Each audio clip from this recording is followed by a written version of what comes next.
नमस्कार मैत्रिणींनो, आधी आपण बघा आता सगळ्यात आधी मिरची भाजून घेणार आहोत। दोन प्रकारची मिरची घेतलेली आहे आपण, लवंगी आणि थोडीशी जाड, आणि अजून एक जी काश्मीरी मिरची घेतली ती आपण भाजणार नाहीत। तर अशा प्रकारे ही दोन प्रकारची चुलीवर भाजून घेतली होती, कारण घरात खूप ठसका येतो। तर ही बाहेर चूल मांडून आणि अशी बाहेर शेड मांडून, तर ही बघा, ही काश्मीरी मिरची, हिला भाजलेलं नाही आहे आपण। ही अर्धा किलो घेतलेली होती आणि ही मोठी 1 किलो आणि बारीक मिरची घेतलेली होती।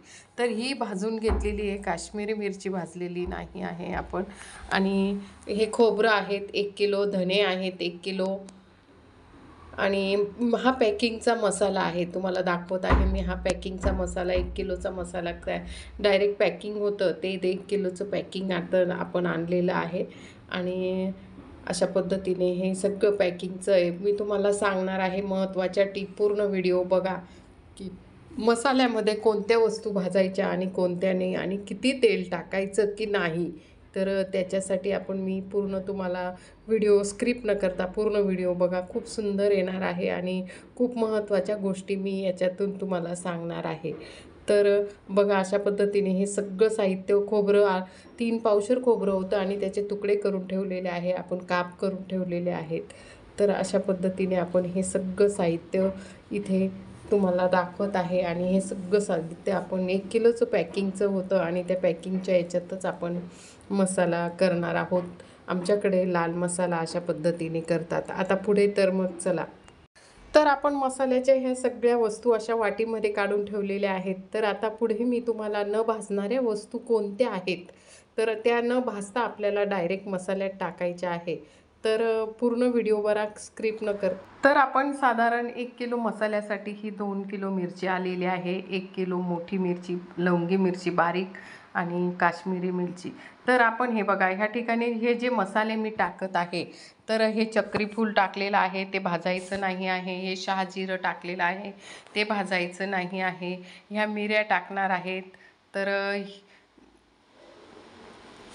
तर हे लवंगा टाकलेल्या आहेत, ते भाजायचं नाही आहेत। मिऱ्या टाकलेल्या आहेत, ह्या भाजायच्या नाही आहेत। त्याच्यानंतर मी जे जे ताटात सगळं साहित्य टाकते आहे ते भाजायचं नाही आहे। तर हे बघा, अशा पद्धतीने आपण इथे हे जे मोठे वेलदोडे ते भाजायचे नाही आहेत। इथे हे छोटे वेलदोडे, जायफळ, हे सुद्धा आपल्याला भाजायचं नाही आहे। तर अशा पद्धतीने आपण इथे जे आहेत, इथे जे काही मसाले आहेत त्यांचे नावं मला सांगता आले नाही, आणि ह्या ठिकाणी ते सगळे आपल्याला भाजायचे नाही आहे। तुम्हाला ताटात ते दिसतच आहे की कोणत्या गोष्टी भाजायच्या नाही आहेत। तर ह्या ठिकाणी हे बघा, हे जे आहे केसरी कलरचे जे आहे ते भाजायचं नाही आहे आपल्याला। हे सुद्धा आपल्याला इथे भाजायचे नाही आहेत। ते 2 प्रकारचे केसरी ते असतात। आणि हे आपलं जे मोठं जिरं आहे ते जिरं भाजायचं नाही आहे। त्याच्यानंतर आपला जो सुंठ आहे, सुंठ भाजायचा नाही आहे। तर आता हे तेजपान, जे दगडी फूल आणि दालचिनी, हे सगळं भाजून घ्यायचं आहे आणि ते तेल न टाकता भाजायचं आहे। हा सुंठ आहे, सुंठसुद्धा आपल्याला थोडासा भाजून घ्यायचा आहे। आणि हिंग, तर तो ताटलीत हिंग आहे तो भाजायचा आहे। बडीशोप आहे ती भाजायची आहे, आणि आपल्याला इथे जे हळकुंड आहे ते सुद्धा आपल्याला भाजून घ्यायचं आहे। तर ही कांद्याची कापलेली करप, तर करप, आणि ही जी खसखस आणि खोबरं हे एकत्र। आता खसखससुद्धा नुसती कढई गरम असते त्याच्यात टाकायची आणि लगेच काढून घ्यायची। खोबरं मात्र तुम्ही थोडंसं जास्त भाजलं तरी चालतं। आणि करपसुद्धा भाजून घ्यायची आहे, आणि धनेसुद्धा भाजून घ्यायचे आहेत। तर हे आपण हे ताटात टाकलेलं साहित्य आहे, हे भाजायचं नाही, ते आपल्याला कच्चंच टाकायचं आहे। तर आपण हे दुसरं साहित्य आपण भाजूनच घेणार आहोत। तर अशा पद्धतीने मी तुम्हाला भाजायचं बघा, आपण गॅसवर कढई ठेवली, कढई छान तापलेली आहे, आणि खोबरं आपण थोडंसं भाजून घेणार आहोत। असं थोडंसं भाजल्यानंतर, खोबरं भाजल्यानंतर आपण इथे दालचिनीसुद्धा खूप भाजणार नाही आहोत, तीसुद्धा गरम करून घेणार आहोत। इथे जे आपले तेजपान होतं, दगडी फूल होतं, ते सुद्धा आपण थोडंसं गरम करून घेणार आहोत। फक्त गरम केलेला आहे, जास्त भाजलेलं नाही. तर बडीशोप ही थोडीशी भाजली, कारण तिची भाजल्यानंतर चव वेगळी लागते. त्याच्यामुळे न तेल टाकता आपण ह्या वस्तू भाजलेल्या आहेत, कारण तेलाचा तर इथे जे आहे, आपण इथे जो हिंग आहे, काळा हिंग आहे, त्याला मात्र थोडं तेल टाकायचं, कारण तो तेल टाकल्यानंतर तो असा फुलला जातो आणि तेल असं शोषलं जातं. त्याच्यामुळे आपण त्या हिंगात तेल टाकलेलं आहे. आणि आपलं हे तर खसखस ही जी खसखस आहे, मी तुम्हाला म्हटलीच की खसखस नुसती नाही भाजली तरी चालेल, थोडीशी गरम केली तरी चालेल, पण न भाजता जरी टाकली तर मी थोडीशी खसखस अशी, कढई गरम होती, त्या गरम कढईतच आपण थोडीशी खसखस हे केली आहे. आणि करप थोडीशी लालसर भाजलेली आहे, धणे भाजून घेतलेले आहेत असे छान. आणि हळदसुद्धा आपलं तेल जे आहे ते शोषलं जातं आणि हळदीचा रंग छान येतो, त्याच्यामुळे आपण इथे हळद भाजून घेतलेली आहे. अशा पद्धतीने आपण हे सगळं, ह्या जे बाकीचं साहित्य होतं ते भाजून, आणि हळद भाजताना किंचित तेल टाकलेलं आहे, बाकीच्या साहित्यात आपण तेल टाकलेलं नाही आहे. महत्त्वाची टीप, कारण तुम्हाला जर मसाल्यामध्ये जर तेल टाकायचं असेल तर आपण इथे आता जाणार होतो आणि डब्यात पॅकिंग करत होतो, तर तुम्हाला जर तेल टाकायचं असेल तर आपण जेव्हा मसाला करायला जातो तेव्हा त्या गिरणीत आपण डब्यामध्ये तेल घेऊन जाऊ शकतो. आणि तेल घेऊन गेल्यानंतर तिथे जेव्हा ते मसाला कालवतात, जेव्हा खोबऱ्याचं पूर्ण जेव्हा खोबरं आणि ते कालवतात गिरणीमध्ये, तेव्हा आपण डब्यात जर थोडंसं तेल नेलं तर त्याच्यात आपल्याला वाटलं तर तेल टाकून ठेवता. आपण हे बघा, हे न भाजलेलं साहित्य आपण त्याच्यात तसंच टाकत आहोत.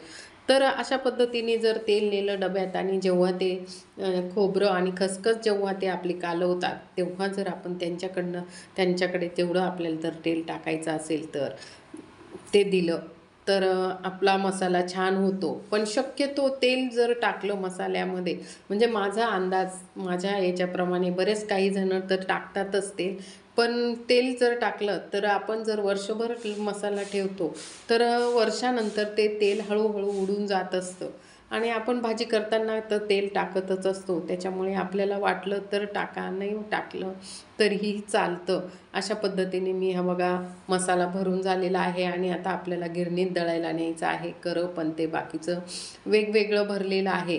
तर ही जी करप आहे ही लाल कांद्याची करप आहे, त्याच्यामुळे तर इथे खोबरं आणि खसखस आपण वेगळं भरणार आहोत, वेगळ्या पिशवीत न्यायचं आहे, कारण ते एकत्र दळत नाही, त्याला तेल सुटत असतं, त्याच्यामुळे ते एकत्र दळत नाही. आणि आपण इथे खोबरं जे होतं तर ते 3 पावशर खोबरं घेतलेलं होतं मी, पाव किलो म्हणजे 1 किलो खोबरं आणलं होतं, त्याच्यातून पाव किलो काढून घेतलेलं होतं.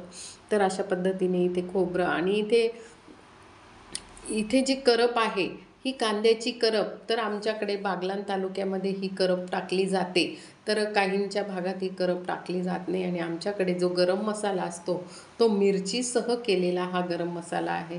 तुम्हाला माझा व्हिडिओ जर आवडला असेल मसाल्याचा तर जरूर मला एक कमेंट्स करा, आणि खूप महत्त्वाच्या टिप मी तुम्हाला दिलेल्या आहेत. चला तर मग आपण आता मसाला दळायला जाणार आहोत. मसाला भरून ठेवलेला आहे आणि आपल्याला आता तर आपण बघा असं डब्यात मसाला तयार करून आणलेला आहे. तर हा छान रंग आलेला आहे आणि छान असा दळून आणलेला आहे हा मसाला, तिथून कांडपमधून करून आणलेला आहे. छान रंग आलेला आहे आणि असा खूप, आणि जेव्हा आपण त्याच्यात, तुम्हाला आणखीन महत्त्वाचं सांगते की मी याच्यात तेलाचा वापर केलेला नाही आहे. जेव्हा खोबरं टाकलेलं आहे, खोबऱ्यामुळे तेल सुटतं मसाल्याला, खोबऱ्यामुळे तेल सुटतं, खोबरं आणि खसखस त्याच्यामुळे तेल सुटतं, त्याच्यामुळे आपण इथे खोबरं आणि खसखस टाकलेली आहे, त्याच्यामुळे तो असा छान असा तेलाची गरज आलेली नाही. आणि असा खूप सुंदर असा आहे बघा, मी हातात घेतलेला आहे, माझा हातसुद्धा तेलकट झालेला आहे. आणि खोबरं टाकल्यामुळे तो खूप छान असा खोबऱ्याचा, त्याच्यामुळे तो तेल सुटतं त्याला. आणि असा छान असा हा चविष्ट मसाला, आमच्या बागलांचा हा चविष्ट काळा मसाला, आमच्याकडे मिरची टाकून. तुम्हाला जर माझा मसाला आवडला असेल तर जरूर माझ्या चॅनलला सबस्क्राईब करा, लाईक करा आणि छान असा हा मसाला शेअर करा, की अशा पद्धतीने खूप चविष्ट आणि टेस्टी लागतो. आणि आपल्या काळ्या मसाल्याच्या भाज्या ज्या असतात वाटण करून केलेल्या, त्यांच्यासाठी हा मसाला अगदी उत्कृष्ट आहे. अगदी छान असा हा चविष्ट आणि स्वादिष्ट काळा मसाला. जरूर लाईक करा, शेअर करा, कमेंट करा. अगदी छान असा हा काळा मसा झालेला आहे. अगदी सुंदर छान.